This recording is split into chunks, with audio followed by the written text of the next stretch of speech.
Good evening, everyone. Tomorrow night marks the end of another high school football regular season in Virginia. There have been over 600 games played just in Central Virginia alone since the end of August. And that doesn't count preseason scrimmages or the playoffs, which will begin next week. But the sport has a problem, not just here in Central Virginia, but across the country. And it's not an issue that has gotten a lot of attention.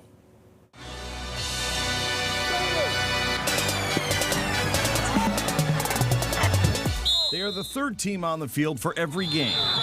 They would rather you not know their names or even their existence. A great game for us is no flags, and nobody knew we were there. The Central Virginia Football Officials Association is in charge of providing game crews for over 160 middle and high school programs, covering at least 75 games each week. Their region extends from the Chesapeake Bay to the Carolina border, and without them, there is no game. I really enjoy being out here on the field, the crowds, the smells, right, the sounds of football. And it's a great part to be active with the kids, to be around the kids, to promote sportsmanship and just be active in youth of today.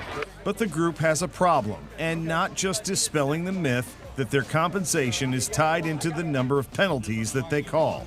We don't get paid by the flag, and we certainly don't get paid by the hour. So more flags, you're out there longer, things get testier.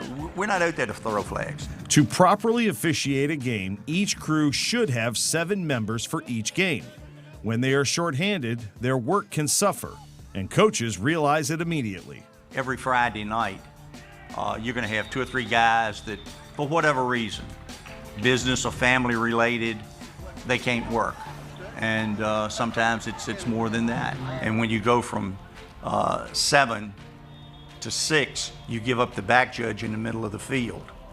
So the deep people are working from the sideline to the middle of the field. The CVFOA currently has around 190 member officials, and that number is about 60 short of what they'd like to have. Elmore and fellow official Rich Gadevich combined have a nearly century worth of experience, and they've stuck around because they're needed. I've been doing it for 44 years, and it's probably the reason I'm doing it is because we have a shortage.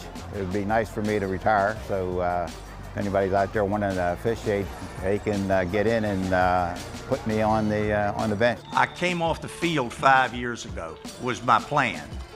And because of a shortage of officials, every year since then, I've had to come back on the field. Officials make $70 for JV games and $90 for varsity games. But each of them will tell you that if you're doing it for the money, you're in it for the wrong reasons. A lot of the kids, either in the youth or in high school, even ask you, how do you get to be a ref? Why do you ref? Do you like it? And you once you engage them, you get a chance to build a rapport. And gives them an opportunity to see different avenues. Officiating is the best thing I've done thus far with my life. I'm just, like I said, it puts you in front of the kids, the community. And if that's not enough, Elmore has one more sales pitch. Nobody's doing it for the money.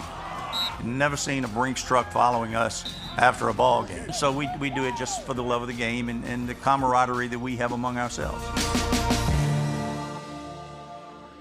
The CVFOA is always looking for new members, and they hold training sessions each month for both new and veteran officials. If you're interested in becoming a football official, just log on to their website at cvfoa.org, and we've included a link in this story on our website as well. If you'd like to nominate someone to be profiled, email us at beyondtheroster@WTVR.com. The news at 11 is coming right back.